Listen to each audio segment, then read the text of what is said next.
ආයුබෝවන් මෙන්න ඔන්ලයින් ගනුදෙනු කරන ඔන්ලයින් බිස්නස් කරන ඕනෑම කෙනෙකුට වැදගත් වෙන ලස්සනම සුබ නිවුස් එකක්. ලංකාවේ ඉන්න අපිට අවුරුදු ගණනාවක් තිස්සේ තිබුණ ලොකුම හීනයක් දැන් සැබෑ වෙන්නයි යන්නේ. ඔව් 2026 මැයි 15 වෙනිදා ඉඳලා PayPal හරහා ඍජුවම ලංකාවට සල්ලි ගේන්න පුළුවන් වෙනවා කියලා රජය සහ මහ බැංකුව නිල වශයෙන් තහවුරු කරලා තියෙනවා. මේක ෆ්‍රීලාන්සර්ස්ලට වගේම ඔන්ලයින් බිස්නස් කරන හැමෝටම ලැබුණ ලොකු ජයග්‍රහණයක්. මීට කලින් අපි වෙනත් රටවල් හරහා PayPal ගිණුම් හදලා ලොකු අවදානමක් ගත්තා. ඒත් දැන් මේ 15 වෙනිදා ඉඳලා ඔබේ NIC එකට හෝ પાස්පෝර්ට් එක පාවිච්චි කරලා ලංකාවේ ලිපිණයටම නිල වශයෙන් PayPal ගිණුමක් හදාගන්න පුළුවන්.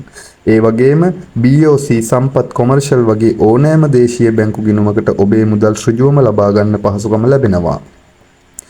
හැබැයි එක දෙයක් මතක තියාගන්න. ගිණුම හදද්දී ඔබේ බැංකු ගිණුමේ නම සහ PayPal එකේ නම හරියටම සමාන වෙන්න ඕනේ. පොඩි වැරදීමක් වුණත් ඔබේ මුදල් හිර වෙන්න හේතුවක් වෙන්න පුළුවන්. ඒ නිසා මේ 15 වෙනිදාට පස්සේ මම මේ channel එකකින් පියවරෙන් පියවර ගිණුමක් හදන හැටි ඔයාලට කියලා දෙනවා. ඉතින් මේ වැදගත් වීඩියෝවේ අවසානයේට අපි දැන් ළඟා වෙනවා. මේ වගේ වැදගත් තොරතුරු එසනින් දැනගන්න අපේ channel එක subscribe කරලා තියාගන්න. මේ සතියේ අපේ target එක වන subscribersලා 500 සීමාවට යන්න ඔයාලත් උදව් කරන්න. මේ වීඩියෝ එක ඔබේ යාළුවොත් එක්කත් share කරන්න. ඔබට සුබ දවසක්. ස්තුතියි.